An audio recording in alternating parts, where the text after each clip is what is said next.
여러분, 우리의 인생을 비참하게 만드는 게 몇 가지가 있는데 그 중에 하나는 복입니다. 복이 무엇이냐? 이 부분에 대한 개념이 정확하지 않아서 오히려 복 때문에 시험이 드는 경우들이 종종 있습니다. 우리가 새해가 되면 항상 복을 사모하고, 그래서 믿는 사람도 믿지 않는 사람도 일출을 보려고 하는 그런 분들이 있어요. 그냥 믿는 사람들은 하나님께 예배드리는 것으로 중시하고, 믿지 않는 사람들은 신년의 첫 해를 그렇게 기다리고 거기에서 떠오르는 태양을 보면서 복을 달라고 하고 소원을 빌고, 이런 일들이 굉장히 많습니다. 왜 그럴까요? 자신의 삶의 한 해가 잘 열리기를 원하는 그런 마음 때문이겠지요. 그런데 믿는 사람들도 복이 뭐냐, 이 기준이 잘 불분명해서 항상 흔들려서 힘든 경우가 있습니다. 또 하나는 하나님의 내게 주신 복이 있는데 그 복을 지키지 못해서 어려움을 당하고 있습니다. 때로는 깨닫지 못해서 불행하게 살아가는 사람들도 있더란 말입니다. 옛날에 어른들이 이런 얘기하는 거 아시죠? 내가 젊을 때 그때가 참 좋았지, 이런 얘기를 종종 합니다. 그리고 아주 젊을 때 고생한 사람이 나이가 들어서 세월이 10년, 20년 지나면서 그때 힘들게 고생했는데 사실 돌이켜보니까 그때가 참 좋았다, 행복했다, 이런 얘기를 합니다. 왜 그럴까요? 그 당시에 있을 때는 악몽 같고 정말 떨쳐버리고 싶고 그런 삶이 세월이 흐르면서 행복했다고 느끼는 이유가 뭘까요? 그것은 깨달음 때문에 그렇습니다. 그 당시 힘들 때는 그게 행복인지 그게 좋은 일인지 몰랐어요. 시간이 지나서 보니까 그때가 정말 소중한 시간이었구나, 뒤늦게 깨닫게 되어지더라는 겁니다. 우리가 깨달음이 이렇게 중요하다는 것을 알 수 있습니다. 어제가 아니라 현재가 소중하다고 느끼는 사람은 말이 달라요. 어떻게 다르냐면 지금이 가장 좋은 때요, 오늘이 가장 소중한 시간이다, 이렇게 말을 합니다. 그리고 그렇게 살아가요. 과거를 되묻기보다 오늘을 소중히 여기고, 지금 내가 가진 것을 귀하게 여기고, 앞으로 없는 것을 바라보기보다 내게 있는 것을 더 소중하게 여기면서 나아가는 것, 여기에 행복이 있습니다. 이것을 깨닫지 못하는 사람은 한평생 불행하게 살아갑니다. 오늘 본문에 나오는 한 사람은 뒤늦게야 이것을 깨닫게 되는 그런 과정을 겪게 되어집니다. 그 사람은 야곱입니다. 야곱이 어떤 사람입니까? 야곱은 참 억울한 심정을 갖고 있는 사람이에요. 왜냐하면 쌍둥이로 태어났는데 한 불과 몇 분 사이에 그만 에서가 먼저 태어난 바람에 동생이 되어버렸어요. 상당히 억울했던 거죠. 내가 형이 될 수 있는데 어쩌다가 태안에서 싸우다가 자기가 밀렸나 봐요. 그렇게 해서 먼저 태어나고 자기는 뒤에 태어나고, 이렇게 해서 속상한 거예요. 그것이 계속 따라다니는데, 여러분, 그 당시에 있는 사람들에게는 장자라는 것은 특혜가 있고 특권이 있어요. 재산을 나눠도 장자는 2배의 몫을 줬습니다. 그리고 장자에게만 유일하게 축복권이 있어요. 아버지가 축복해 줄 때 또 하나님이 그대로 축복하셔요. 이 야곱이 너무 배가 아픈 거예요. 그래서 수단과 방법을 가리지 않고 장자의 권리를 빼앗았습니다. 그리고 결정적으로 장자의 축복까지 자기가 가로채워 버렸어요. 문제는 이렇게 하면 행복할 줄 알았어요. 모든 것이 잘 풀릴 줄 알았어요.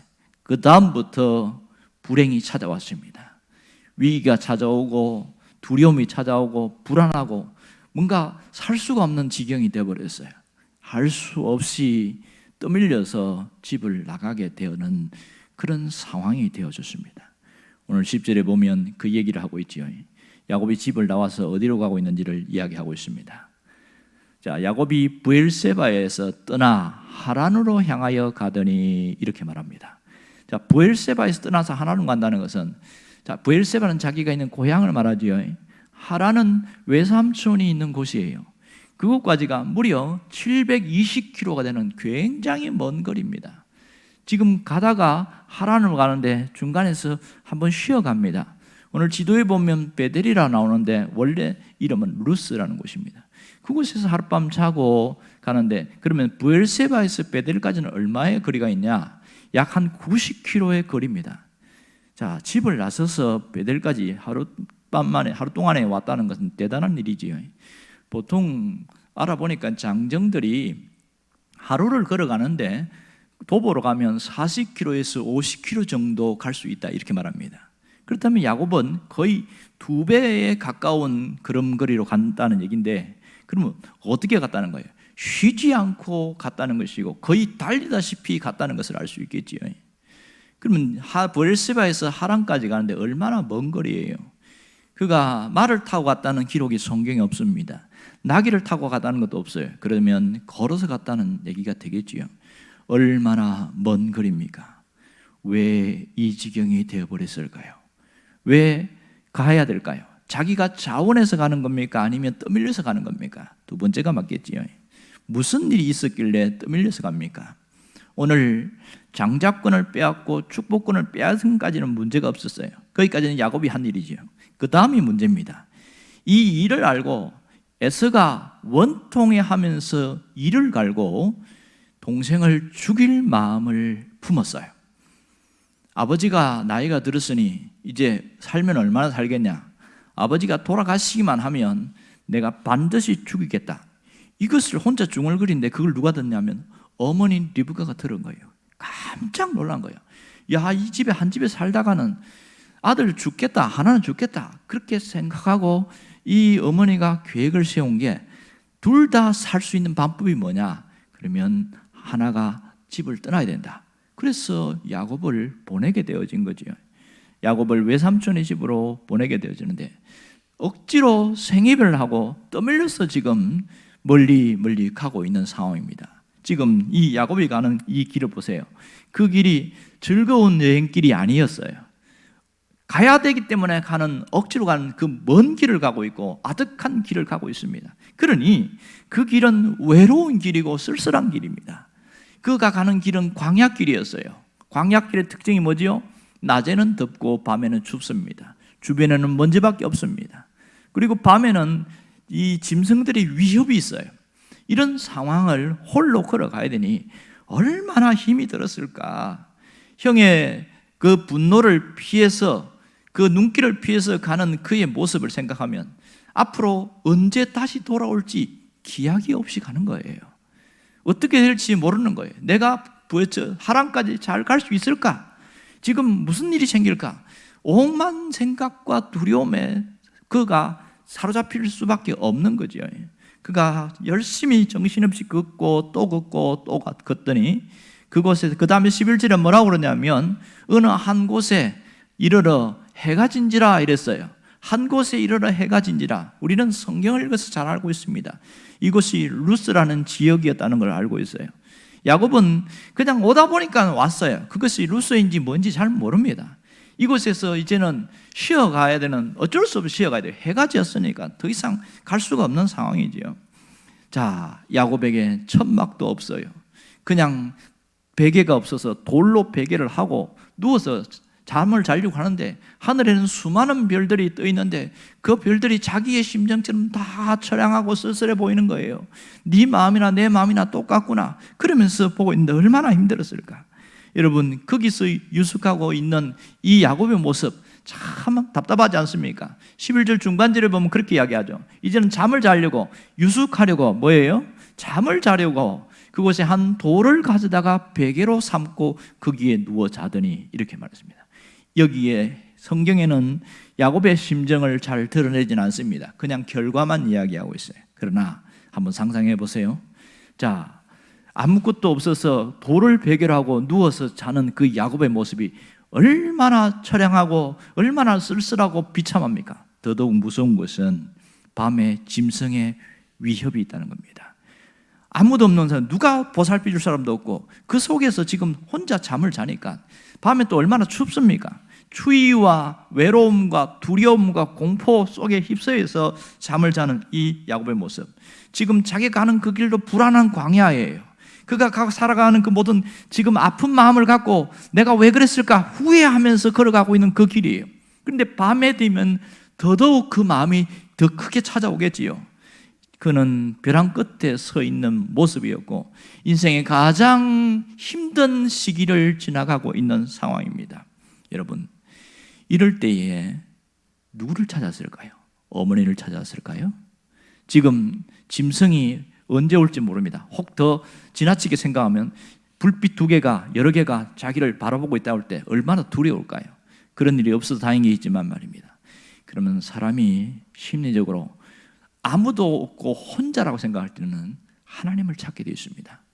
특별히 신앙교육을 받았던 이 야곱 같은 경우에는 그가 힘겹고 어려울 때에 아마 틀림없이 하나님을 찾았던 것 같아요. 성경은 그 얘기를 하지 않습니다. 왜? 행간의 이야기를 다 이게 생략했기 때문에. 우리가 내가 그 자리에 있다 하더라도 하나님을 찾았을 거예요. 그러면서 하나님이 고향에 있는 하나님이 여기도 계시면 좋겠다 그런 생각을 했겠지요.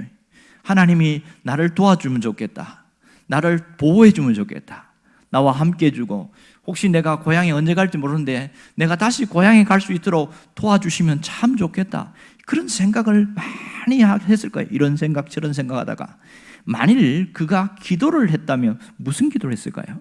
하나님이 살아계시면 좀 도와주세요. 그게 첫 번째 기도입니다. 하나님이 계시면은 하나님 나를 좀 보여주세요. 하나님, 내가 하나님 믿고 갈 수 있도록 하나님 도와주세요. 그러면서 자기가 다시 고향에 갈 수 있도록 도와주시면 내가 하나님 잘 섬길게요. 그런 마음으로 기도하지 않았을까요? 왜냐하면 하나님이 나중에 나타나서 그에게 하는 메시지를 보면 야곱이 아마 기도한 내용과 거의 흡사한 내용들이 굉장히 많을 겁니다. 갑자기 하나님이 나타났다는 것은, 성경에 나타나는 것은 뭐가 없어요. 야곱이 기도했다는 얘기가 없이 갑자기 나타났잖아요. 그런데 놀라운 것은 하나님이 이 야곱의 모습을 지켜보고 있었다는 사실입니다. 12절에 보면 어떤 일이 일어나고 있습니다. 자, 12절 보세요. 꿈에 본적 사닥다리가 땅 위에 서 있는데 그 꼭대기가 하늘에 닿았고 그랬습니다. 놀라운 것은 하나님이 야곱을 외면하지 않았다는 사실이에요. 눈에 보이지는 않았지만 슬픔과 눈물과 고독과 비참 마음 속에 있는 그 야곱을 찾아오셨다는 사실입니다. 오늘 여기에 하나님이 왜 꿈으로 나타났을까요? 직접 찾아오면 야곱이 죽어버려요. 살 수가 없어. 그러니까 하나님이 꿈을 통해서 야곱에게 나타났습니다. 야곱이 본 것이 2가지인데 하나는 지금 하늘이 활짝 열려서 뭐가 보였습니까? 사닥다리가 하늘에서 땅으로 내려온 게 보였어요. 또 하나는 거기에 천사들이 위에서 아래로 오르락 내리락 하는 것을 보았습니다. 그 다음에 야곱은 하나님의 음성을 직접 듣게 됩니다. 아주 생생하게 하나님의 음성이 들리게 되어지는데 오늘 여기서 사닥다리가 뭐냐? 처음에 저는 성경을 읽으면서 이게 사다리인 줄 알았어요. 그런데 보니까 사다리가 아니고 이게 길게 이어진 계단을 말합니다. 원어의 뜻을 보니까 하늘에서 땅으로 이어진 돌 계단을 사닥다리다 이렇게 말합니다. 그러면 그렇게 사닥다리를 보여주고 천사들이 그 길을 올라갔다 내려갔다는 이 환상을 보여준 건 뭐냐? 야곱을 위로하고 격려해주는 이미지입니다. 이미지를 통해서 야곱을 내가 너와 함께하고 있거든. 그것을 하나님이 직접 보여줄 수 없으니까 하나님 형체가 없잖아요. 그러니까 이 환상을 통해서 하나님이 보여주고 있는데 야곱과 함께하며 야곱을 보호하며 야곱을 책임지겠다는 하나님의 이미지가 여기 있습니다. 눈에 보이는 말씀, 이것을 성례전적으로 보여주셨다 이렇게 표현합니다. 어려운 표현입니다만은 분명한 것은 하나님이 시각적으로 보여주고 또 하나는 청각적으로 들려주셨어요. 하나님이 분명하게 약속을 주십니다. 그것이 13절, 14절 함께 봅시다. 또 본적 여호와께서 그 위에 서서 이르되 나는 여호와니. 잠깐 보세요. 자신이 누구인지를 정확하게 밝히고 있습니다. 내가 하나님이다 이렇게 이야기합니다. 이 얘기 들었을 때 야곱이 얼마나 놀랐을까요? 야곱이 생각한 것은 하나님은 우리 고향에만 있는 줄 알았는데 여기도 계셨습니까? 이런 고백을 하거든요. 깜짝 놀라는 거예요. 그러니까 야곱의 생각이 깨지게 되겠죠. 만일 여기에서 하나님 계셨다면 하란에 가서도 여전히 하나님 계신다는 것을 믿을 수 있겠지요. 그러면서 하나님이 어떤 분인지 알렸는데 너의 조부 아브라함의 하나님이요 이삭의 하나님이라. 그러면서 정확하게 너의 아버지와 할아버지 함께 하시는 그와 함께한 하나님이다. 그것을 정확하게 이야기합니다. 그 다음에 복을 약속하는데 뭐라고 그러냐면 내가 누워있는 땅을 내가 너와 내 자손에게 주리니 14절을 보면 또 이렇게 말합니다. 내 자손이 땅에 티끌같이 되어 네가 서쪽과 동쪽과 북쪽과 남쪽으로 퍼져나갈지며 땅의 모든 족속이 너와 내 자손을 말미암아 복을 받으리라. 자, 이렇게 읽으면 무슨 얘기인지 잘 모르지요. 세 가지 복이 명확하게 정해졌는데 하나는 땅에 대한 복입니다. 땅을 주겠다는 거예요. 부동산을 주겠다는 거예요. 이렇게 알려들었지요. 두 번째는 뭡니까? 후손입니다. 후손에 대한 자손이 번성하게 해줄 것이라고 그러고요. 세 번째는 만민에 대한 복입니다. 이렇게 하나님의 복을 쏟아 부어 주시는데 그 다음에 개인적인 약속을 주십니다. 이것은 큰 틀 안에서 야곱과 그 다음에 야곱의 이후의 모든 것을 하나님이 크게 주시는 거고 또 하나 확인시켜 주는 것이 15절 말씀입니다. 여기에 놀라운 말씀이 있습니다. 함께 보겠습니다. 내가 너와 함께 있어 네가 어디로 가든지 너를 지키며 너를 이끌어 이 땅으로 돌아오게 할지라. 내가 네게 허락한 것을 다 이루기까지 너를 떠나지 아니하리라 하시니라. 아멘. 세 가지를 약속하고 있지요. 하나는 하나님이 함께 하겠다 이렇게 말합니다. 또 하나는 너를 지켜주겠다 그렇게 말합니다. 그리고 모든 것이 이루어질 때까지 너의 모든 것을 책임져 주겠다. 세 가지를 분명하게 약속하고 있습니다. 이 야곱은 그것을 가슴에 새겼어요. 그는 쓸쓸하고 이 초라한 이 루스에서 아무도 없는 이곳에서 하나님이 찾아오신 것에 너무너무 감격하고 너무 그것이 고맙고 그 하나님의 약속을 붙들고 그는 아마 20년을 살았을 겁니다. 여러분 똑같이 살아가지만 하나님의 살아계심을 믿고 하나님의 약속을 믿고 하나님의 동행하심을 믿는 사람은요 사는 게 달라요. 힘들고 어려울 때에 좌절하고 절망하지 않고 어떻게 합니까? 하나님 찾지요. 하나님 붙듭니다. 이 점이 대단히 달라진 것이라 할 수 있어요. 지금 이 복은 지금 내게 당장 하나님이 주신 게 아니에요. 미래적인 복입니다. 손에 가진 건 아무것도 없어요. 그러나 하나님이 내가 이렇게 하실 것이라는 분명한 메시지가 여기 있습니다. 오늘 하나님 우리에게 주시는 교훈이 뭡니까? 우리에게 어떤 메시지를 주고 계십니까? 야곱을 보라는 거예요. 야곱의 현재는 삶의 위기요 고통이요 심적으로 굉장히 어려운 상황 속에 있습니다.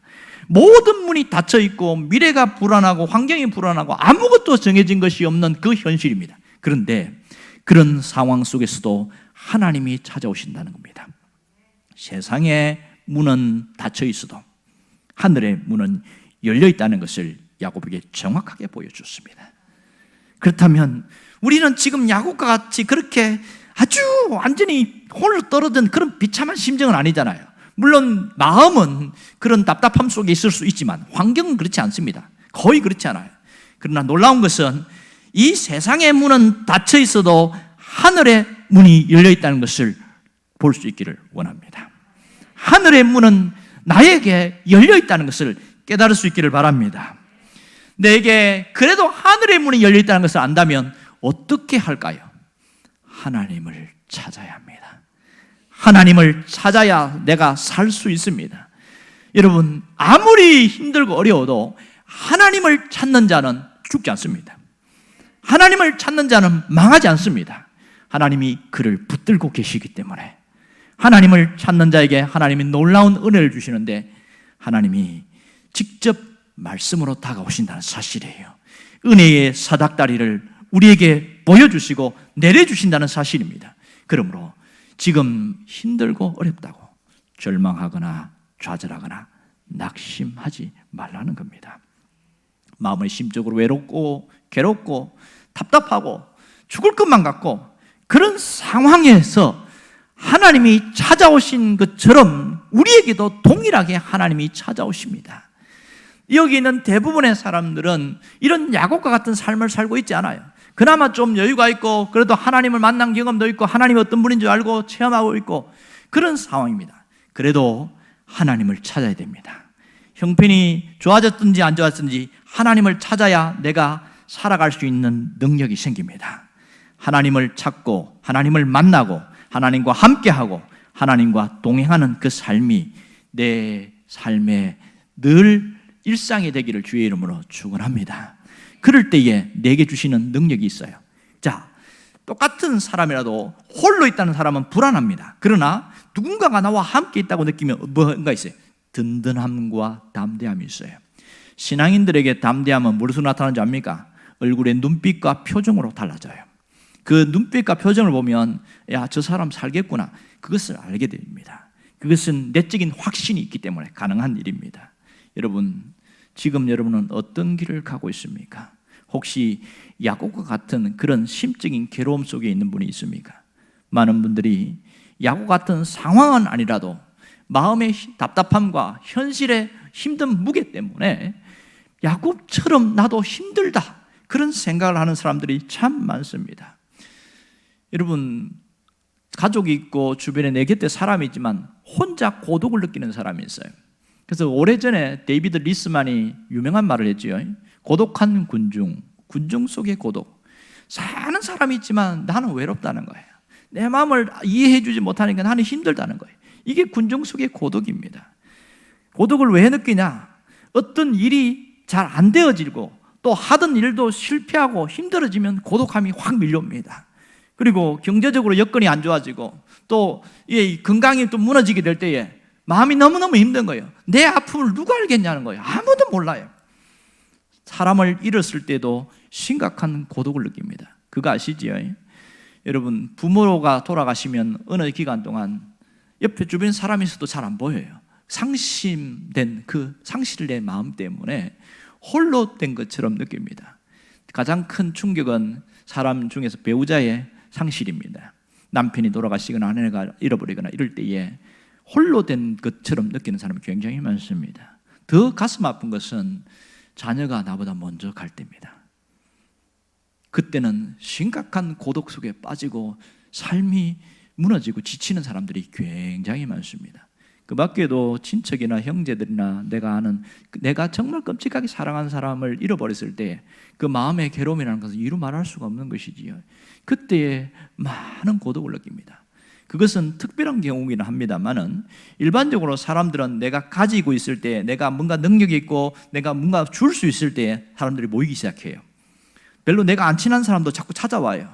뭐 괜히 아는 척하고 친한 척하고 이렇게 이야기합니다. 그렇게 할 때 내가 뭔가 성공을 하고 열심히 달려나갈 때에는 사람들이 자꾸 모이고 뭔가 나를 막 위해 주는 것 같고 주변에 사람이 굉장히 많은 것처럼 보여요. 그런데 문제는 항상 그렇지 않다는 거죠. 갑자기 내가 어려움을 당하고 힘들어질 때 정신 차리고 보면 내 주변에 거의 사람이 없어요. 그렇게 꼬이던 사람들 다 어디 갔나는 거예요.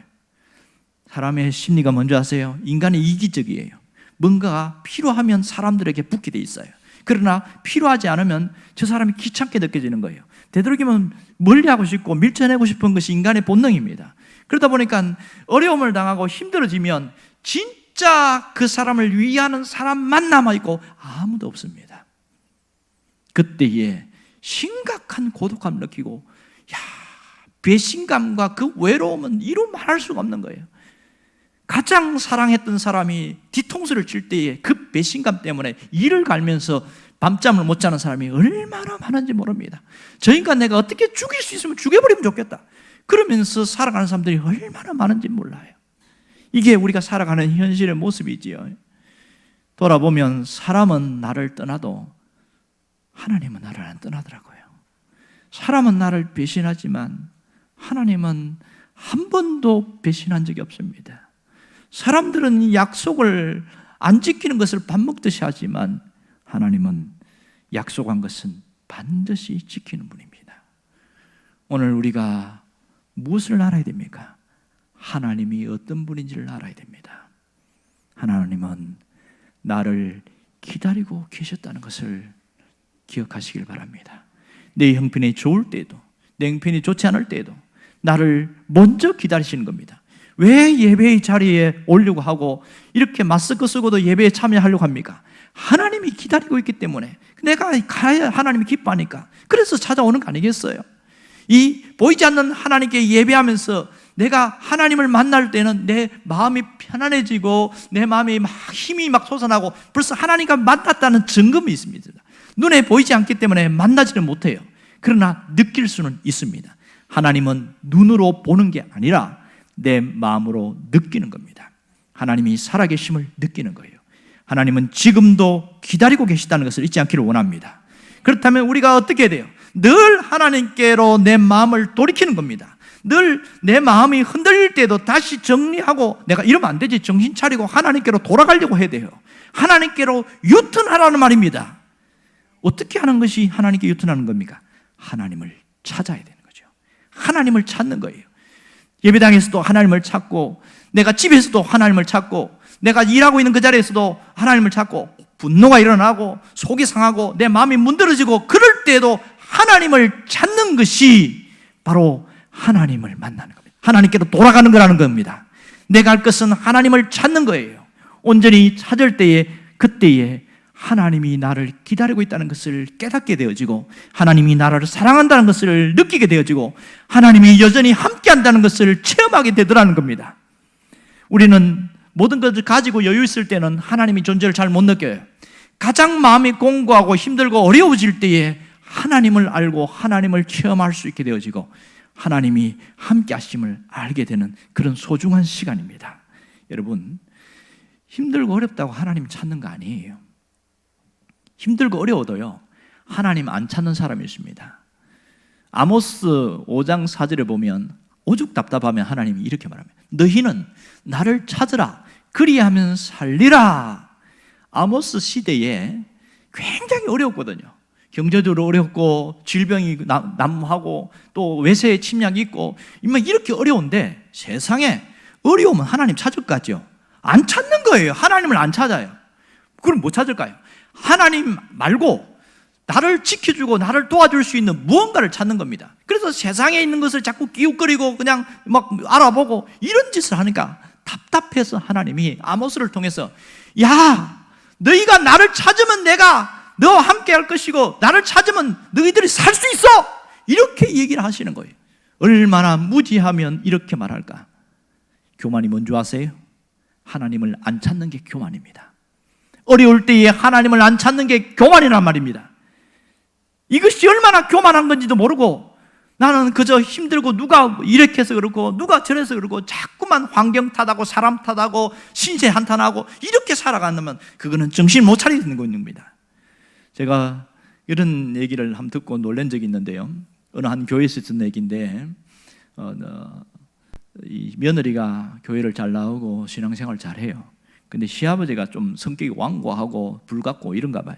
그런데 이제 시한부 인생을 선고받고 병상에서 계시는데, 누가 봐도 이제 숨이 가쁘고 막 이렇게 힘든 상황들 보이니까 이 며느리가 급하게 담임 목사님 연락해서, 목사님 신방 좀 한번 와주세요.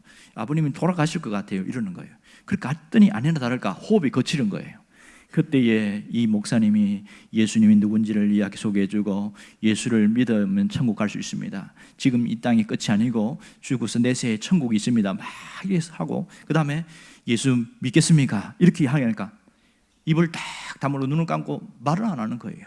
그러니까 이 며느리가 막 애가 타가지고, 아버님 예수님 믿으셔야 됩니다. 예수님 믿고 천국 가셔야 됩니다. 막 이렇게 하니까 막 붙들고 그렇게 하니까 눈을 씩 뜨더니 뭐라 하냐면, 나는 안 믿을란다, 싫다. 그러고 죽었어요. 우리는 힘들고 어려우면 하나님 찾는 줄 알지요? 안 그래요. 완악하고 교만한 사람들은요, 힘들고 어려우면 오히려 하나님을 욕하고 삿대질하고 저주하지 하나님 안 찾습니다. 누가 하나님을 찾는 줄 아세요? 겸손한 사람이 하나님을 찾습니다. 마음이 가난한 자가 하나님을 찾습니다. 심령이 가난한 자가 하나님께 나오게 돼 있단 말입니다. 여러분은 겸손한 자가 되기를 원합니다. 심령이 가난한 자로 살기를 원합니다. 하나님을 찾으면 내가 살 수 있는 길이 열려요. 그렇더라고요. 목사님, 하나님 찾으면 당장 돈이 나옵니까? 그럴 때 순간 제가 얼어버렸어요. 왜냐하면 하나님 찾아도 중간 돈은 당장 안 나오거든요. 제가 뭐라고 그러는지 아세요? 하나님 찾으면 길이 열립니다. 하나님이 그 길을 열어주십니다. 함께 기도합시다. 자기는 이제 필요한 게 돈이야. 당장 돈이야. 그런데요, 끝까지 하나님을 찾고 갔더니 나중에는 돈이 나오는 거야. 희한하게 돈이 나오는 거야. 돈이 생겨. 그랬더니 그분이 뭐 믿음이 없으니까 그러겠죠. 목사님, 내가 하나님 찾았더니요, 하나님이 돈 주시더라고요. 솔직한 표현이죠. 그런 신앙이 아무것도 없고 바닥이고 어리니까 그렇게 얘기하는 걸 받아줄 수 있지만, 우리가 평상시에도 하나님을 찾고 늘 하나님 공부할 때에도 하나님을 찾는 그 중심 있기를 원합니다. 그러면 어떤 일이 생겨요? 하나님이 함께 하심을 내가 알아요. 하나님이 나를 붙들고 있는 걸 내가 안단 말이에요. 이게 대단히 중요한 거야. 아무리 하나님이 함께 한다고 말해도 내가 못 느끼는데, 내가 모르겠는데, 그러면 아무 상관이 없는 거죠. 하나님이 여전히 함께 하신다는 겁니다. 잘 될 때에도 함께 하시고, 어려울 때도 함께 하시고, 내가 범죄했을 때도 함께 하시고, 여전히 함께 하시는 하나님을 느끼게 될 때 달라지게 되어지죠. 정말 달라지게 되어집니다. 여러분, 그러면 하나님이 함께 하시는 증거가 뭡니까? 예수님이 증거입니다.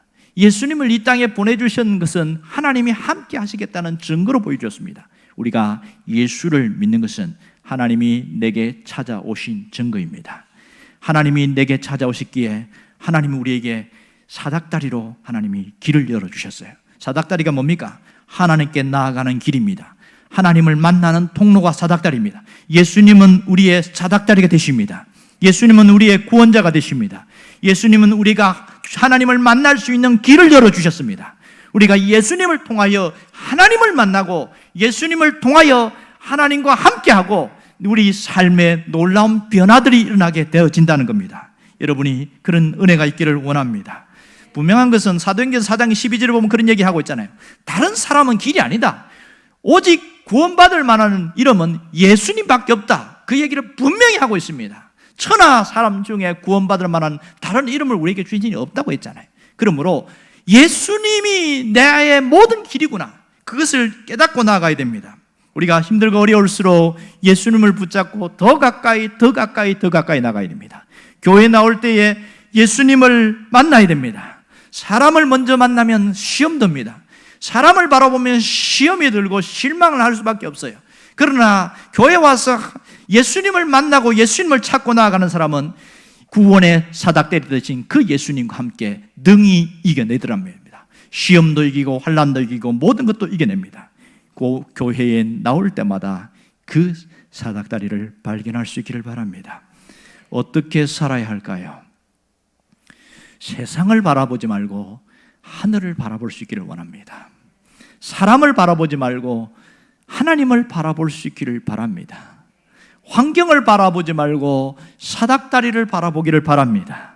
왜 답답해하고 왜 괴로워하고 왜 힘들어합니까? 그것은 내가 땅에 있는 것을 바라보고 사람을 바라보고 환경을 바라보니까 그런 현상이 생길 수밖에 없습니다. 그러나 하나님을 바라보고 하늘을 바라보는 사람은 하늘의 영광의 문이 열린 것을 보게 되어집니다. 천국의 문이 나를 향하여 열려 있고 기다려 있던 것을 보게 되어지더라는 겁니다. 가장 어리석은 사람이 누군지 아세요?